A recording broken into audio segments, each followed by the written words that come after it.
আপনারা জানেন বাংলাদেশ জামাত ইসলামীর সম্মানিত আমির ডাক্তার শফিকুর রহমানের যে ভেরিফাইড টুইটার আইডি তথা এক্স হ্যান্ডেলটি রয়েছে, সেটা গত 31শে জানুয়ারি বিকেল 4টার পরপর হ্যাকারদের কবলে পড়ে এবং তারা সেখানে 4:37 একটি অনাকাঙ্ক্ষিত একটি পোস্ট সেখানে পোস্ট করে এবং সেটা কেন্দ্রীয় আইটি টিম সেটা কিছুক্ষণের মধ্যেই 4:55 সেটা বুঝতে পারার পরে খোঁজখবর নিয়ে আমরা যারা এই আইডি পরিচালনা করার সাথে যুক্ত তাদের সাথে খোঁজখবর নিয়ে আমরা জানতে পারি, বুঝতে পারি যে আইডিটি হ্যাকারদের কবলে পড়েছে এবং হ্যাকাররা এই পোস্টটি করেছে। তাৎক্ষণিকভাবে উদ্যোগ নেওয়ার মধ্য দিয়ে 5:09 এই আইডির পাসওয়ার্ড চেঞ্জ করার মধ্য দিয়ে এটার পূর্ণ নিয়ন্ত্রণ আবার আমরা ফেরত পেতে সক্ষম হই। এরপরে 5:22 সে বিষয়ে একটি জরুরি ঘোষণা সেখানে প্রকাশ করা হয় যে এই আইডিটি হ্যাক হয়েছিল, সে বিষয়ে সেখানে প্রকাশ করা হয়। তো এরপরে আপনারা জানেন যে তারপরের সেই রাতেই সেই পরপর যে রাত, সেই রাতে 3:30টার দিকে আমরা থানাতে জিডি করি এবং পরের দিন সকালে সংবাদ সম্মেলনে সাংবাদিকদের মাধ্যমে জাতির কাছে সে বিষয়টা তুলে ধরা হয়। আমরা সারা রাত ধরে যেই পর্যালোচনা করেছি, আমরা যে দেখার চেষ্টা করেছি কোত্থেকে কিভাবে এই হ্যাকিংটা হলো, সে বিষয়গুলো আমরা পরের দিন সকালে সাংবাদিকদের মাধ্যমে জাতির কাছে পেশ করি, বিস্তারিত আমরা সে প্রেজেন্টেশন দিয়েছিলাম। সেখানে একটা বিষয় আপনারা খেয়াল করেছেন যে যেই মেইলের থেকে, যেই মেইল অ্যাড্রেস থেকে আমাদের জামাত ইসলামের কেন্দ্রীয় অফিসিয়াল মেইল যেটা রয়েছে সেই মেইল এবং ঢাকা মহানগরী উত্তরের যে মেইল, ঢাকা মহানগরী দক্ষিণের যে মেইল, এরকম করে আরও বেশ কিছু মেইলে সেখানে যে ফিশিং যে ম্যালওয়্যারটি এসেছিল এবং তার মাধ্যমেই ডিভাইসের কন্ট্রোল তারা নিতে পেরেছে এবং ডিভাইসের কন্ট্রোল নেওয়ার মধ্যে যে সেশন চুরি করে সেখান থেকে আসলে এই আইডিটির মধ্য দিয়ে তারা তাদের কথাটি প্রকাশ করেছিল। যেই মেইল থেকে এই মেইলটা এসেছিল সেই মেইলটা হচ্ছে বঙ্গভবনের অফিসের সাথে সংশ্লিষ্ট অ্যাসিস্ট্যান্ট প্রোগ্রামার @bongobhavon.com.bd। আমি আবার বলছি, অ্যাসিস্ট্যান্ট প্রোগ্রামার @bongobhavon.gov.bd।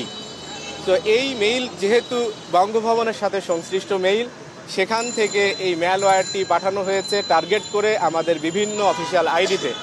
সেটা আমরা কনসার্ন ফিল করেছি যে সরকারি এই দপ্তর থেকে এরকম মেইল পাঠিয়ে সেখানে হ্যাক করার জন্য যে প্রচেষ্টা চালানো হয়েছে সেটা নিঃসন্দেহে গর্হিত কাজ। সেটা আমরা আশা করেছিলাম যে আমরা সেটা প্রকাশ করার পরে এই অফিস থেকে সে ব্যাপারে তারা কি করলেন, কি উদ্যোগটা নিলেন, তদন্ত কি হলো, সে বিষয়গুলো আমাদেরকে জানাবেন। কিন্তু আমরা এই কয়েকদিন পার হলো, এর মধ্যে দিয়ে তাদের কোনো রেসপন্স না পেয়ে আমরা আজকে সরাসরি এখানে অফিসিয়ালি দেখা করতে এসেছিলাম এবং তাদের কাছে আমাদের সেই লিখিত অভিযোগপত্রটি দিয়েছি। আমরা এখানে দেখা করতে আসার পরে এখানে মহামান্য রাষ্ট্রপতির সামরিক সচিব major general Mohammad Adil Chowdhury NDC PSC তিনি আমাদের সাথে কথা বলেছেন। খুব ওয়ার্ম রিসিপশন তিনি আমাদের খুব ওয়ার্মলি রিসিভ করেছেন তিনি আমাদেরকে এবং তার সাথে আমাদের প্রায় 1.5 ঘন্টা সময় বিস্তারিত কথা হয়েছে এবং তারা আমাদেরকে যেটা জানিয়েছেন সেটা হচ্ছে এই ঘটনা প্রকাশ হওয়ার পরপরই তারা তাদের নিজস্ব সিস্টেমে যে সমস্ত সংস্থা এই তদন্তের সাথে সংশ্লিষ্ট হতে পারে তাদের কাছে তারা ঘটনাগুলা জানিয়েছেন এবং তাদেরকে তদন্ত কাজে সম্পৃক্ত করেছেন এবং তারা যতটুকু দ্রুত সম্ভব এই তদন্তের রিপোর্ট তারা পেশ করবেন এবং উদ্যোগ তারা গ্রহণ করবেন, যে ব্যবস্থা নেওয়া দরকার তারা নেবেন, সেটা তারা আমাদেরকে জানিয়েছেন। তবে আমরা আমাদের পক্ষ থেকে প্রত্যাশা ব্যক্ত করেছি, আশা করেছি, আমাদের দাবি জানিয়েছি, সেটা হচ্ছে যেহেতু সামনে ইলেকশন এবং এই ঘটনাটি খুবই মারাত্মক গর্হিত একটি কাজ, হ্যারাসমেন্টের একটি কাজ এবং একটি মহল এই হ্যাকিংয়ের মধ্য দিয়ে যেই পোস্টটি প্রকাশ হয়েছিল সেই বিষয়টি নিয়ে রাজনীতি করার জন্য চেষ্টা করছে, যার কারণে আমরা দাবি জানিয়েছি আগামী 24 ঘন্টার মধ্যে এই অফিস থেকে যেন তাদের তদন্ত রিপোর্ট, তদন্তের অগ্রগতি যেন তারা অফিসিয়ালি জানায়, সে বিষয়ে তাদের কাছে আমরা দাবি পেশ করেছি। সম্মানিত সাংবাদিক বন্ধুগণ, আমরা যেটা বলতে চাই সেটা হচ্ছে যে একটি সরকারি অফিস থেকে সরকারি মেইল ব্যবহার করে এরকম ফিশিং ম্যালওয়্যার পাঠানোর প্রচেষ্টা অব্যাহতভাবে করা হয়েছে।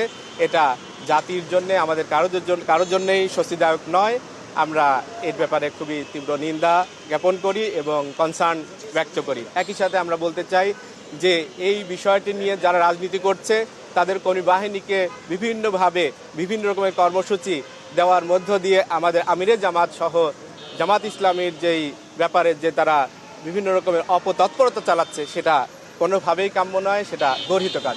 যারা যেই দলটি এই কার্যক্রম পরিচালনা করছে তাদের ব্যাপারেই আমরা দেখতে পারি যে তারা নারী নির্যাতন, নারীদেরকে হেনস্থা করা, নারীদেরকে অসম্মান করার যে কার্যক্রম তারা অব্যাহতভাবে চালিয়ে যাচ্ছেন। গত 22 তারিখে যখন থেকে নির্বাচনী প্রচারণা কার্যক্রম শুরু হয়েছে তারপর থেকে ইতোমধ্যে 16টি মেজর এরকম ঘটনা ঘটেছে যে নারীদেরকে হেনস্থা করা হয়েছে। সেই ঘটনার সাথে প্রায় সবকটি ঘটনার সাথে এই দলটি জড়িত। তারা তাদের নারীদের প্রতি তাদের যে অন্যায় চিন্তাভাবনা সেই জিনিসগুলার প্রকাশ কিন্তু সেখানে ঘটে। বিপরীত পক্ষে জামাত ইসলামের সম্মানিত আমির তিনি বিভিন্ন সমাবেশে যে বক্তব্যগুলো দিচ্ছেন এবং আমরা লিখিতভাবে বিভিন্ন সময় যে বিবৃতিগুলো দিয়েছি তার মধ্যে আমরা স্পষ্টভাবে উল্লেখ করেছি আমরা নারী জাতির প্রতি আমরা সর্বোচ্চ সম্মান প্রদর্শন করি। নারী জাতির তাদের নির্বিঘ্নে নিরাপত্তার সাথে তারা পথ চলতে পারবে, তাদের সমস্ত তাদের অধিকারগুলো সংরক্ষণ করতে পারবে, প্রকাশ করতে পারবে, সেই জিনিসগুলোর ব্যাপারে আমরা সম্মান দিতে চাই। সেই জিনিসটা আমাদের পক্ষ থেকে বারবারই বলা হয়েছে। তো এই মেইলের মধ্যে যেটা প্রকাশ পেয়েছে সেই কথাগুলো আমরা দাবি করছি সেটা হ্যাকারদের পক্ষ থেকে বলা হয়েছে এবং সেটা আমাদের কোনো ক্রমেই আমাদের কোনো কথার সাথে এটা সামঞ্জস্যশীল না, এটা বিপরীত কথা। বরং যারা এটা নিয়ে রাজনীতি করছে যে দলটি তাদের চরিত্রের সাথে এই কথাটি যায়। তো আমরা এখানে সন্দেহ করতে পারি তারা হয়তোবা তাদের এই মনোভাব তাদের নিজস্ব আইডিতে প্রকাশ না করে তারা আমিরে জামাতের আইডিকে তাদের কন্ট্রোলে নেওয়ার মধ্য দিয়ে তারা সেখানে তাদের কথাটা প্রকাশ করছে। এটা কোনোভাবেই কোনো শোভনীয় আচরণ নয়। তাদেরকে এ ব্যাপারে থেমে যাওয়া উচিত। তাদেরকে এ ব্যাপারে আমি বলবো তারা নিজের দিকে তাদের তাকানো উচিত। আমরা তাদেরকে যেই মেইলটা থেকে এসছে সেই মেইলের ব্যাপারে আমরা তাদেরকে জানিয়েছি, লিখিত আকারেও দিয়েছি এবং তারা এ ব্যাপারে তাদের পক্ষ থেকে তদন্তাধীন রেখেছেন সেটা তারা বলেছেন। এবং আপনাদেরকে আরেকটা জিনিস আপনাদের জ্ঞাতার্থে জানাতে চাই, সেটা হচ্ছে আমরা ল্যাব রিপোর্ট কালেক্ট করেছি, ইমেইল ফরেনসিক অ্যানালাইসিস রিপোর্ট। সেই রিপোর্টের মধ্য দিয়ে যে রিপোর্টটা আমরা পেয়েছি আমরা এই রিপোর্টটা আপনাদেরকে দিয়ে দিতে পারবো।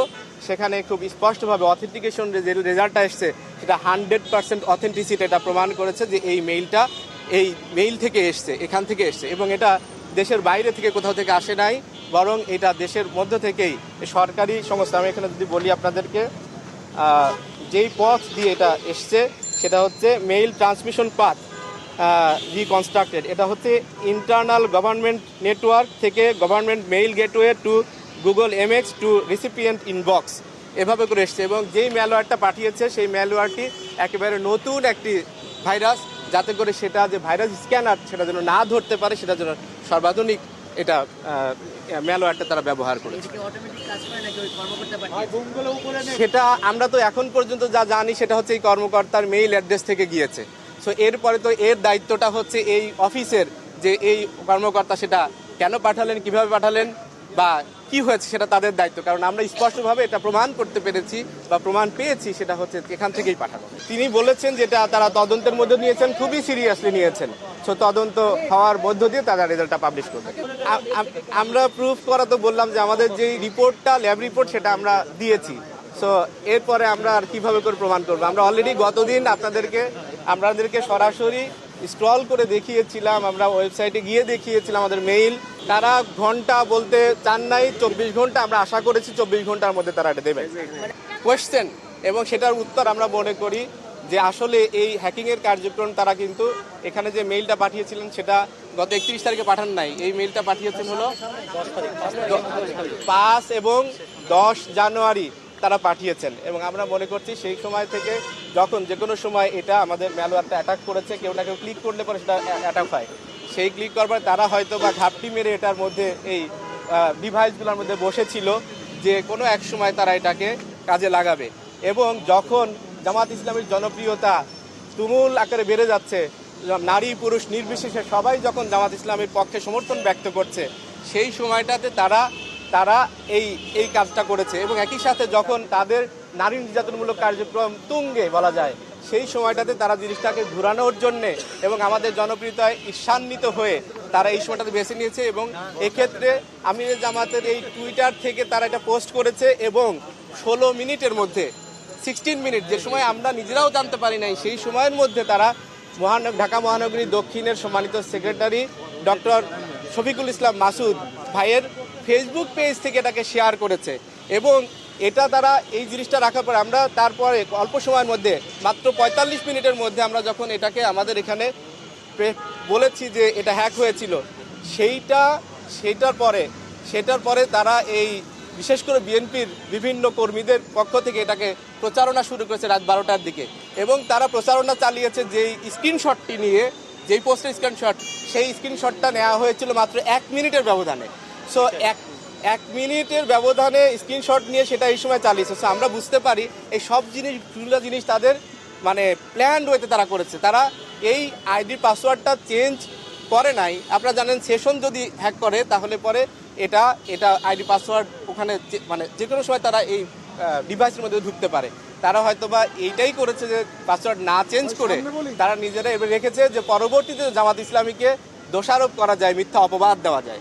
আমরা মনে করি সেই অপবাদ দেওয়ার জন্যই তারা এটা করেছে। তারা এখন যেটা বলছে, মনে করি যে এইটা আমরা আমাদের সক্ষমতার আমরা প্রমাণ দিয়েছি। সেটা হচ্ছে যে মাত্র যখন 4:37 মিনিটের পোস্ট হয়েছে, আমরা জানার পরে 20 মিনিট পরে জানার পরে 5:09 এটাকে আমরা রিকভার করতে পেরেছি। সো আমাদের এই সক্ষমতাটা আছে। 2 নাম্বার হলো রাষ্ট্রীয় জায়গা থেকে, রাষ্ট্রীয় অফিসের এই জায়গা থেকে এটা যদি আপনার প্রতি অ্যাটাক করা হয় তাহলে আপনি আসলে কোথায় যাবেন? আমরা এটা কখনোই এক্সপেক্ট করতে পারি না যে এই আইডি ব্যবহার করে এই কাজটা করা হবে। সো এটা যেটা বলা হয় সেটা আসলে যে সঠিক নয়। এটা আলহামদুলিল্লাহ আমরা সক্ষম। এবং আমরা আসলে যে এই যে আমরা মনে করি আহ্বান করতে চাই যে আদর্শের লড়াই আদর্শ দিয়ে করা উচিত। চূড়াই পথে এসে অন্যায়ভাবে আক্রমণ করার চেষ্টাটাই কোনোভাবেই কোনো রাজনৈতিক দলের কার্যক্রম হতে পারে না। আমরা মেসেজ নিয়ে আসছি যে তারা আন্তরিকতার সাথে সর্বোচ্চ গুরুত্ব দিয়ে এই বিষয়টিকে তদন্ত করছেন এবং তারা এ ব্যাপারে কনসার্ন। আমরা আশ্বস্ত হতে চাই তাদের ভিজিবল কোনো রিপোর্ট পাওয়ার পরে। 24 ঘন্টা আমরা সময়ের কথা বলেছি, এর মধ্যে যদি আমরা পাই তাহলে আমাদের আস্থার প্রকাশটা ঘটবে। আমরা 24 ঘন্টার আলটিমেটাম দিয়েছি এইভাবে যে তারা যেন এটা প্রকাশ করে, কি অগ্রগতি হলো সেটা প্রকাশ করে। এর মধ্যে যদি কোনো কিছু না হয় তাহলে আমরা বলেছি আমরা ফার্দার তাদের কাছে জানতে চাইব এবং সংগঠন এ ব্যাপারে সিদ্ধান্ত নেবে যে আসলে আমরা এরপরের স্টেপটা